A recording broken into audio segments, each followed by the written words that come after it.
YouTube live. I am so excited to be here with you guys today, and I'm so excited to talk about this topic. I want to say that why I decided to talk about this topic is because this is something that I've seen show up quite a lot. And a lot of times there is a lot of judgment around this topic. A lot of times we feel like it's our fault. And when we think it's our fault, we are stuck in a cycle of judging ourselves for it being stuck again and not moving forward, not creating the life that we desire. So, what I'm going to talk about today is the real reason why you are procrastinating. And again, it is inspired by some conversations that I was having throughout the week after the masterclass, and I was talking to lots of women, and lots of things that they were sharing with me made me put things together. And I was like, I need to talk about this because oftentimes when I struggled with procrastination, sorry, my voice is a little off. When I struggled with procrastination, it would be something that would truly hold me back. And I wouldn't realize how much it would hold me back. And I wouldn't realize how much I would judge myself that I would procrastinate. Okay, until I realized this thing, and I have my notes right in front of you, right here. So I want to make sure I'm going to be able to touch on everything.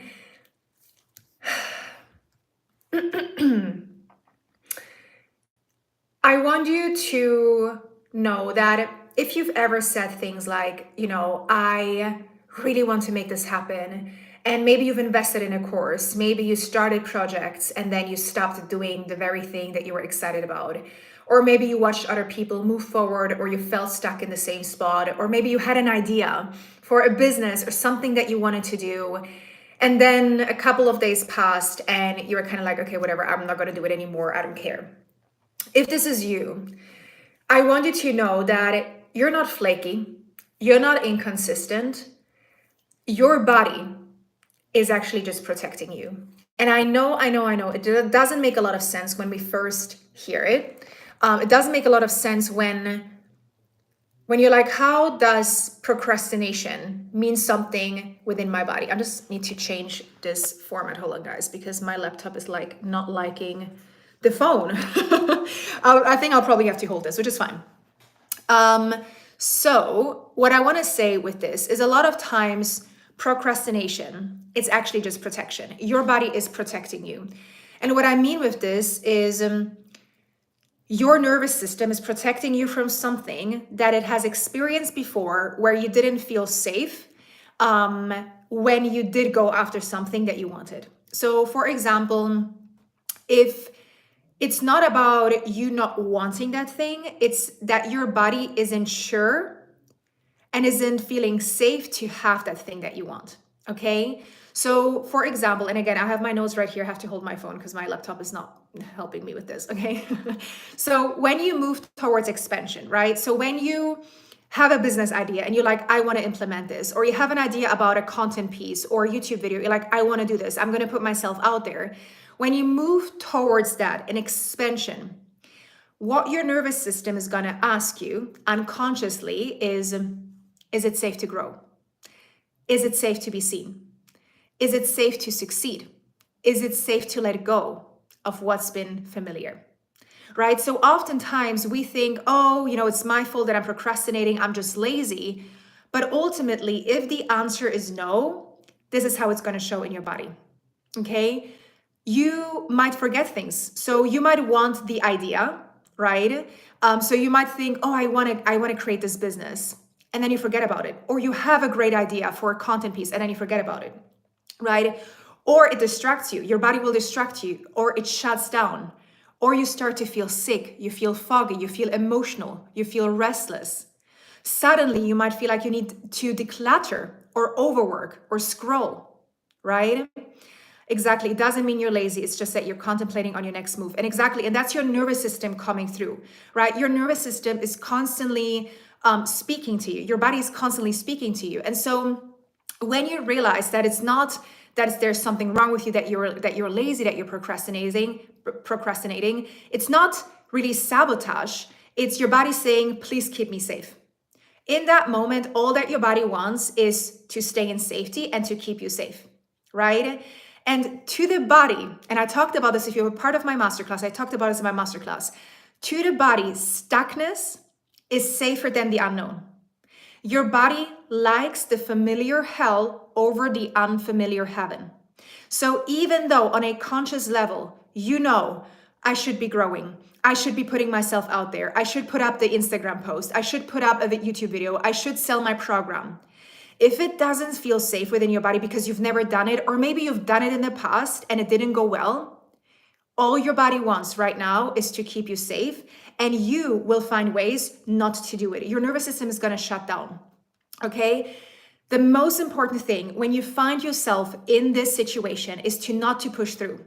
A lot of times what can happen, and that comes from from someone who was a workaholic and someone who didn't understand the difference between nervous system dysregulation, and I had a lot of stress in my life and I didn't know how to stop myself.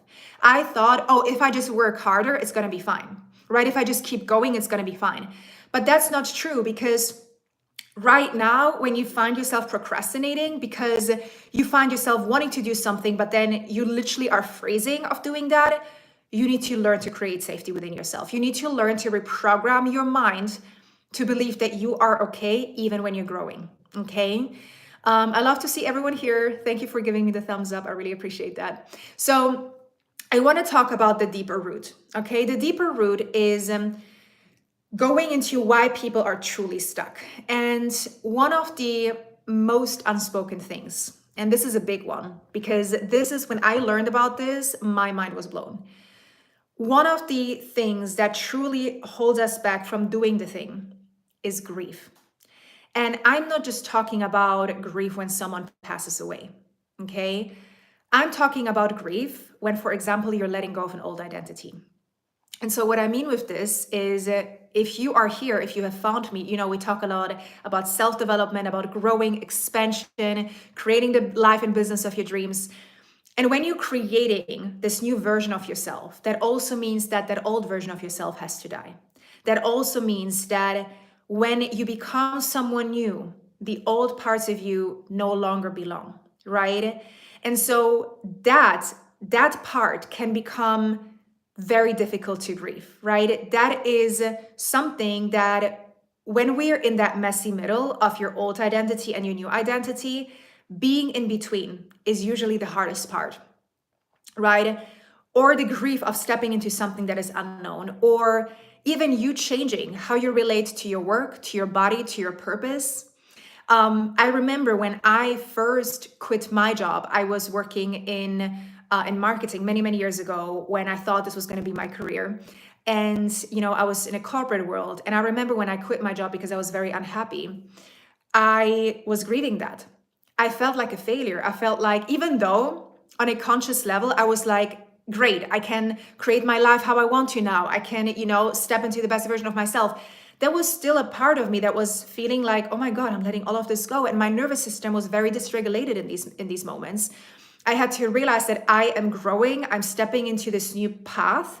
And it's okay to feel sad. It's okay to feel all of the things that I'm feeling. And it was so important for me to recognize that and to not judge myself for it, right? Also, when you're leaving behind a survival pattern, I've met a lot of people, and I worked with a client recently who was doing a lot of trauma work with me and a lot of releasing, a lot of belief work. She's been through a lot of trauma in her life. And she worked with me for a very long time. And at a certain point, after we've done a lot of releasing, I was like, it's now the time for you to start creating the life that you desire. And she was like, I'm not ready yet. And I said to her, do you see how you are so attached to this healer identity, the healing identity? Some people, they stay in this, I'm broken and I need healing for so long, because they're scared to step into this new version. Because who are they when they let go this version of themselves who they've always been, the version that needs healing, the version of themselves that is broken, right? The version of themselves that always has flaws. Like, there is a sense of safety that is created when we have an identity. Like another thing is victim consciousness, right? A lot of times I see people who blame their results, their life on external things. And I was one of those, right? I would always be like, oh, it's their fault, or it's the economy, or it's whatever. And I was stuck in a victim consciousness, and I had to realize that the reason why I wasn't getting out of it, even though I knew I was doing it, is because alone, that growth process is painful, because you have to recognize that you can no longer stay there, and it's not going to help you create your dream life, create the business that you want, whatever it is that you desire. And so you have to be willing to go through this grieving process, right? And honor that too. I see your point of view, because there are many times in my life where I just feel that I wish I could find and be the old me. And well, I just couldn't let go and just start being a new me. Absolutely. This is where, our nervous system, even though we know our old self is not good, it's like maybe you've told yourself, oh, I'm going to stop scrolling in the evening. Scrolling on your phone in the evening. Maybe you've told yourself that a million times, and you're in bed and you're like, okay, the new version of me is not going to scroll, right? The new version of me is not going to scroll on the phone. And then what happens? You have a bad day, you have a super stressful day, and then you're in bed. And in your mind, you're like, well, that new version of me wouldn't scroll anymore. But then you do it. Because right now it's easier to step back into your old version because you had a stressful day, because you're not feeling well, because it's creating safety within you, right? And so it's about recognizing when that is happening and when that's showing up, okay? So the thing, and I said this in the masterclass if you were there, is that when you are changing, it can feel beautiful and it can feel exciting, but it can also feel painful. And a lot of times I feel like this whole personal development space glamorizes personal development. It glamorizes, get better and it's going to be exciting and all of that kind of stuff, right? But we're forgetting that there is a lot of pain that comes along that, right? There's a lot of pain that we have to be willing to face when we're growing and when we're changing. And so I'm just looking at my notes. What happens is when you don't grieve, when you don't create that space to feel all that is coming up, right? When you don't create that space to feel the transition that you're in, when you're growing, is that it can become procrastination. It can become hyperproductivity. It can become overcommitting and then not being able to follow through. It can become self-sabotage. It can become emotional burnout. Right? I also want to quickly talk about loyalty grief, which is something that's very common, because a part of you might believe that if you move on, you're leaving someone behind.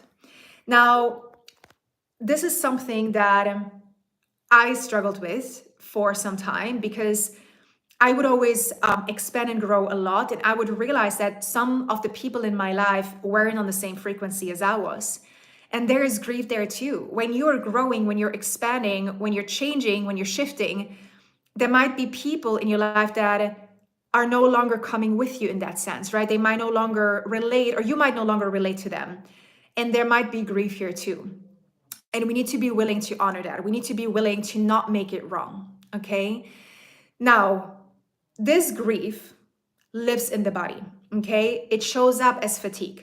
It shows up as jaw tension. This is something I used to really struggle with, right? It shows up as gut issues. A lot of people think, oh, I have digestive issues. It might be the food that I'm eating. No, it's a nervous system dysregulation. What else? Chronic freeze, right? Or tension in your body, or headaches. And these patterns, they don't heal through logic. So on a conscious level, you're like, oh, I know I'm grieving. Okay, fine. You need to heal them through safe embodiment. And so, what happens is when your body doesn't feel safe, okay? My notes keep jumping from like my big screen to my small screen, which is really annoying. Let me just put them down to my small screen so I don't have to jump with my eyes all the time. A lot of times what I see, the problem is that people try to override a dysregulated nervous system with mindset work, right? Or with willpower, or with working harder, or productivity hacks. But when your body doesn't feel safe, it will create distractions. It will trigger emotional overwhelm. So If you ever feel like all of a sudden you feel overwhelmed emotionally or you're irritated, it's something that might actually be sitting in your body that needs to be moved, right? It can also make it impossible to feel connected to what you're doing. So if if you have your own business and maybe you start to feel numb and you're no longer excited about what you're doing, it might be another sign that your body is not feeling safe. And that's why we must learn to work with the body and not against it. That is oftentimes what I see is like, again, we're trying to outthink our grief. We're trying to outthink our dysregulation, but we need to listen to our bodies instead. Right? So co-regulation is really important, having a safe space to be able to be held, right? If that's through a partner, through a friend, through a mentor, through a coach, through a healer, it's really important to co-regulate with a person that is able to see you and hold you and recognize what's going on within you. Slowly building your capacity without feeling overwhelmed. So oftentimes, we might want a million things at the same time, and that creates overwhelm too. So starting really small and expanding your capacity bit by bit. And when it comes to, I'm just looking at my notes because I want to make sure I'm saying everything that I want to say. If you feel like you keep disappointing yourself, right? Oftentimes what I see as well is that people have goals and then they don't follow through and they're disappointing themselves again, right? And then you want to start again and then you don't follow through. And it's like this vicious cycle. And maybe that sounds like, what if I waste time, money, or energy again? What if I quit again? What if I never change? This is not just fear. It's actually a rupture in the relationship that you have with yourself. So what that means is you need to slowly prove to yourself that you're able to create that safety from within, and that you create small, tangible things that you can prove to yourself that you can do them. It can literally be the easiest thing, like deciding to wash the dishes and finishing the task. And then in that moment, because it's so small, you're like, I washed the dishes. I'm on the right path. This creates safety within yourself, and it changes the relationship that you have within yourself and your mind. And I know it might seem so insignificant because maybe now you have these huge goals in your business, and what does washing your dishes really going to change? It will change a lot when you change the way that you look at that, and that will change the relationship within yourself and how you see yourself. Okay. So what's really important, and what I was saying before, what you actually need is you don't need more pressure. You don't need to do more. You need to be met. You need to allow yourself to integrate the grief. You need to allow yourself to receive what you want. You need to allow yourself to create that safety from within. I think that just living and going through life helps you grow as a person. Yes, gaining life experience can bring grief or happiness, but we all just have to find ways to work with ourselves. Achieving and failing is just a part of life, but we just have to work at it a little by little, and value our accomplishments no matter how small they are. Yes, that's the point. Like, how often do we actually achieve things and we still don't look at those things, right? How often do we achieve, even if it's the smallest thing, like saying washing the dishes, and we still feel like it's not enough? And of course, we also live in a society that portrays it a lot, right? We live in a society where it's all about more and more and more and more satisfaction and quicker results and things like that. So it can a lot of times feel like we are behind, right? We're behind on the things that we want to do. And that can feel very lonely. And that can feel like there's something wrong with you, or that, something's broken within you, which is not true. The way that I would start working on that is really looking at, what does safety even feel like in my body? And what does not safety feel like in my body, right? So when we think of not feeling safe in your body, when I wasn't feeling safe, I could literally feel it in my body because I had a lot of tension. I had a lot of, tension in my jaw. So I would have teeth pain even, and everything was fine with my teeth, but it was the tension from clenching my teeth. It was sleepless nights when I couldn't sleep. It was anxiety, or, not big panic attacks, but I could feel a sense of coming there, or shallow breaths. So these were signs that I wasn't feeling safe, that my nervous system was in survival. So the first step is always feeling into your body first, right? becoming aware of how is your body talking to you, how is your body communicating with you.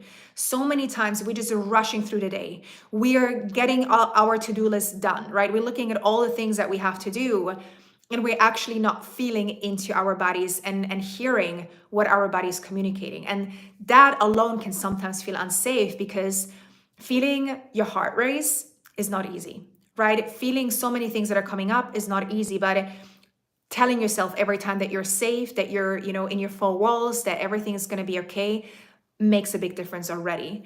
And then it's also asking yourself, when I do a certain thing, does it make me feel safe, right? So for example, you could go on a walk, and one thing I love is grounding, and grounding with my bare feet on the ground, on grass. This is one of the best ways to create safety within you, because you're connecting with Mother Earth. I know it sounds very woo-woo, but we love some woo here.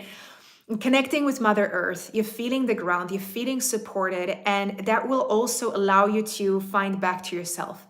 This is one of the many things that you can do. Deep, deep, deep conscious breaths into your belly. Having some type of like routine that allows you to tap deeper into yourself and listen to your emotions, right? So first, recognizing what does not feeling safe in my body feel and look like, and how does it feel and look like, and always finding a way to get back there, right? Always finding a way to recreate that within yourself, and truly taking that time in the day to always go back there, to always create that safety from within, recognizing that you are the one who can create that safety, right? Oftentimes we might look at things outside of us for safety, like our partner or our mother or our dog, or, I don't know, our coworker, and there is a lot of dependence on, I hope that they will make me feel safe, but safety starts with you first. And that's very important, as long as you've also are doing the work on healing your trauma, right? Because if you've had some trauma around unsafety, that is also, of course, a little bit more difficult to then be able to experience that fully. Wow, I'm extremely happy I ran into your live chat. Your conversations has really helped me give a lot of thought into all of this. Thank you. That makes me so happy. Thank you for being here, Jose. I hope I'm saying your name right. Jose. I think there's many different, I know a guy named Jose too, and he's Mexican. So I'm not sure where you're from. Let me know where you're from. I'm curious to know. And I feel like in every single different country, you say the name differently. So I want to make sure I'm saying it right. But yeah, so as we're ending this, I also want to remind my ladies, I do work with men one-on-one too, and I have also a group program called Embodied Business for my ladies. Today is the last day to get the amazing bonuses that I have shared with you on getting 2 additional one-on-one calls with me and access to my program, Dream Life from Bed. And for my men in my community, I offer one-on-one coaching programs, which are very intimate as well. So just wanted to remind you of that. I really hope that this was valuable for you if you watched live or if you're watching the recording. I really, really appreciate that you're here. It means the world to me. Thank you, Jose, for being here and being interactive. I really appreciate that. I'm sending everyone so much love. Lindy, hello. I subscribed to your channel a couple of weeks ago and I love all your videos. Oh, thank you so much. You're gonna make me cry. Literally gonna make me cry. Thank you so much. I really, really appreciate that. See, tears coming. Sending you love. I will see you guys very soon. Bye-bye.